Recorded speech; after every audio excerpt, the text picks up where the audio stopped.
Hello A2, welcome to your next biopsychology video. This one, as you can see, is about plasticity and functional recovery. So we are still looking at the brain. So if we have a look here, this is to remind me to give you the definition of plasticity. So this is how our brain changes and evolves and responds to the environment and the experiences that we have around us. I would also encourage you to have a quick look at the book, the definition in the book as well, although there's no requirement to have a perfect word-for-word definition. It's more about explaining it. So essentially plasticity is the fact that our brain is plastic in that it can change and evolve and develop throughout the whole of our adult life. And this can work. Previously, it was believed that it was only children who had the ability for plasticity. It was only children's brains, your brain that changed as you were a child, and then you got to a certain what we call critical point, a critical period, and then after that it was too late, and our brains couldn't respond to any environment, any experiences, any environmental stimuli in the same way. It couldn't change and grow. But actually now it has been found that in adult life, our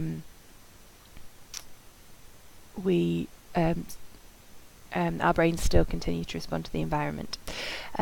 Children go through a process probably about the age of 2 or 3. They have 15,000 synaptic connections, which is many more, much more, many more maybe than we do as adults. So they go through a process of synaptic pruning. This means they kind of slough away, they take away all those synaptic connections that were once made, but they haven't been used for most of the child's life, so there's probably no chance of needing to use them now. So a really good example is that children are born across all of children are born with the ability to understand any language in that, so not completely, but in the idea that they can distinguish between phonemes, so the smallest sounds in the language, that we, as English speakers, for example, obviously this applies to every language, we don't need. So what that means is that in Japan, Japanese speakers there are two sounds that then they can differentiate between, because the Japanese language requires them to. Because it relies on the meaning, and babies can identify, British babies born in countries that don't speak Japanese can identify, they demonstrate, they understand there's a difference between this certain phoneme that to adults who don't speak Japanese sounds exactly the same. So to us it would sound like, and I can't think what letter it is, I think it might be we'll use for example th. We'd hear it as th and th. However, babies can hear the very minute differences. As adults, we've never needed that. We don't hear Japanese, we don't need to understand it, so we remove those synaptic connections that we have. They're not needed anymore. Another example might be riding a bike. You kind of make those connections, but then they're not needed again, so we prune them, we remove them and get rid of them as well. So we go through a process of that. So that's an example of plasticity, responding to our environment. Right, we haven't used that one for a while, we'll get rid of that, and then they strengthen other synaptic connections because they are used regularly. Okay. And then it was believed that if we went past a critical point as adults, we wouldn't be able to grow and develop in our brains, develop plasticity. However, that is not found to be the case, and actually in adult life we can still respond to the environment or experiences that we have. An example here is an experience that we have, or an environment that we experience, is around learning. And we've got Maguire, and what you would do for AO1 is you would talk about the findings of Maguire.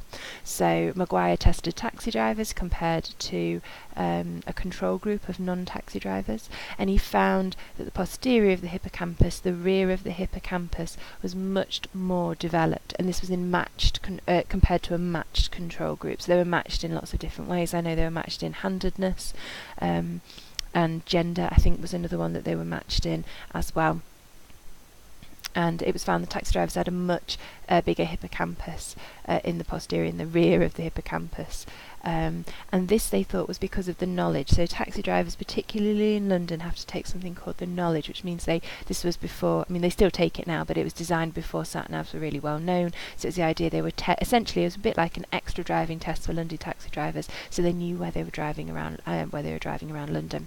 There's also been found a positive correlation. So the idea that the longer they've been a taxi driver, the more grey matter within their hippocampus. So there's a positive correlation. As one increases, so does the other. And of course, as you know, correlation doesn't imply causation, but it gives us a pretty clear kind of link between the two. Okay. AO3 then, plasticity. You could talk about supporting evidence. So we've talked about Maguire in AO1. A strength is that there is other supporting evidence to support the idea that learning and experience does have an impact on the brain, suggesting that plasticity, the theory of plasticity, is a real concept. So we've got a researcher here from 2006, Dragansky maybe, who tested medical students 3 months before before and then 3 months after they'd started their medical training, and they found an increase in the hippocampus and the parietal cortex as well. So that's the brain, more grey matter, so that's the brain responding. So that's a strength. It adds validity to the theory of plasticity, because as we can observe here, their experiences were altered. So they learned something they didn't previously know, and we see the brain respond. The same with McKelly, maybe, who also found that people who were bilingual, who knew more than one language, had an increased matter in the parietal cortex as well, suggesting that the environment that they lived in had altered the way that their brain worked. However, and then you can talk about methodological issues here.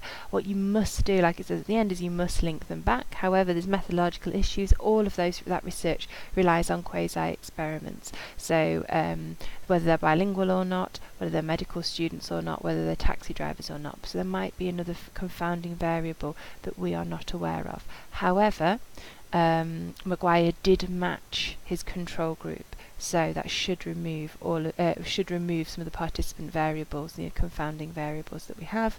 Also, they use brain scans. It's pretty clear that it's probably fMRIs or MRIs, because we're talking about the structure of the brain and not necessarily which parts of the brain were active at certain points. So you can throw all of your evaluation points that you know about fMRIs into the mix there. Other supporting evidence is that there's other experiences that also indicate that plasticity it exists as a concept. So you've got Kuhn, who found that when compared to a control group, people who played Super Mario Karts for 2 months, 30 minutes every day, saw an increase in grey matter in the cortex, the hippocampus, the cerebellum, and that was because they thought that computer games were developing skills such as spatial navigation, strategic planning, working memory, and motor function, which of course makes sense. Spatial navigation, working out where things are in the game. For Super Mario, strategic planning, kind of working out, I don't know, something about when to use your bananas, is there something like that? And I don't really know about Super Mario Kart, but obviously there is strategic planning in video games, they're not all bad. Working memory, so trying to remember things, and also motor functions as well for some reason, so that's quite interesting. And then practical applications. So the practical applications of neurorehabilitation in Moodle, I have put a link to two videos. About it's the idea of movement therapy and electrical stimulation, which are both really fascinating. There's an extremely sweet video that you might have seen already of somebody who's dancing to a Meghan Trainor song, who's had a stroke, and movement therapy is supporting him with that plasticity. So with the idea that the brain responds to the environment, so they provide a certain therapeutic environment, and therefore he is able to rebuild. And so knowing about plasticity helps us work out about neurorehabilitation. And electrical stimulation, and a really interesting concept about the idea that certain electrical stimulation, so that just means that they sort of artificially stimulate parts of your brain, and they can do that in a very non-invasive way, as you'll see on the video.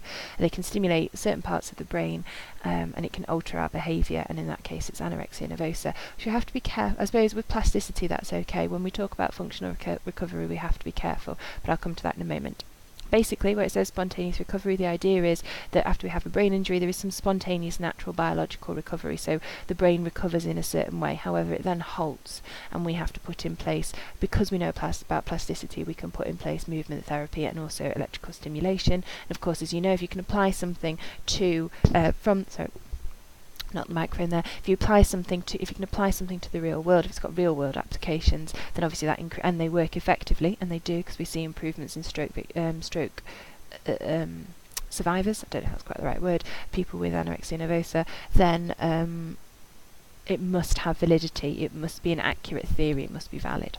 Functional recovery, so this is the idea, reminding me again to give you a definition, this is the idea that the brain can recover. So after we've and this is links in with the idea of plasticity because it responds to the environment. So after we experience a brain injury, we can recover from that brain injury. So part of the brain is damaged or destroyed, but we can still, and this is where the functional part comes in, we can regain that function in several different ways. And I've got some kind of comparisons that might help if they don't just ignore them. So the recruitment of homologous,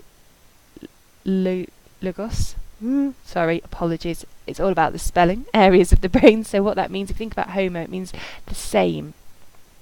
So homosexual attraction to the same sex, homogeneous means sort of the same sort of genes, all those kind of things, it means the same. So the idea is that if Broca's area was damaged or Broca's area was damaged in the brain, the same area of the brain in the other hemisphere that currently doesn't control language production would then pick up that that function.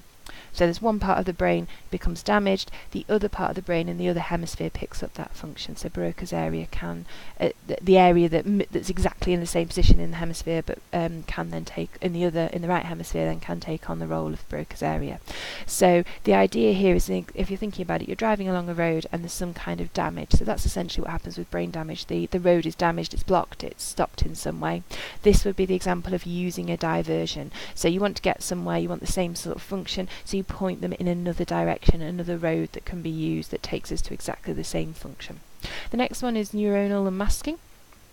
And this is the idea that there are dormant synapses, synaptic connections in the brain, and the reason they're dormant is because not enough activity is brain activity is activating them. They're not working, they're dormant and asleep because there's not enough brain activity coming their way. So it would be a bit like on the motorway, if there's a crash on one lane, and I know this doesn't work perfectly, but assume that there's a second another lane that they've not needed because it's not been busy enough, and they've now opened that lane up on the motorway. So because the brain is damaged, more traffic, more brain activity is being sent to synapses that wouldn't previously experience them, so those synapses now then become active and take on the role. And then axonal sprouting, which is essentially the idea that the axons grow new branches and create new neural pathways so that they can transfer, so where that blockage is, they can then send the brain activity over a new bridge. So it's a bit like building a bridge or a new road over the blockage on the road. Or the example that I've seen other books given, it might be one of the books that you have, you've obviously got access to them, is it's a bit like a spider fixing a web. So the web gets damaged and then new axons sprout. Okay, so there are all different ways that functional recovery can work, and then we can evaluate functional recovery. So one of the strengths is that it can be used for, it has real-world applications. So neuro rehabilitation, you know all about that, spontaneous recovery, etc., etc. So you can use it in exactly the same way. And it's the idea that knowing about functional recovery and knowing about spontaneous recovery so far, and then being able to use the concept of plasticity to extend that natural functional spontaneous recovery to lead to functional recovery. Supporting evidence is the idea, Schneider did some research and found that education, so he did found support for the idea of functional recovery. And I guess you could use this either way, because not everybody experiences functional recovery, but it's up to you whichever way you'd prefer to use it. Schneider found that functional recovery as a concept did exist, and they also found that education was a protective factor within that. With what that means is that out of all of the people who, after a traumatic brain injury, TBI, experience disability-free recovery, 2/5 of people who experienced brain damage who then recovered fully without any kind of consequences or disability, as it's called there, had 16 years or more education.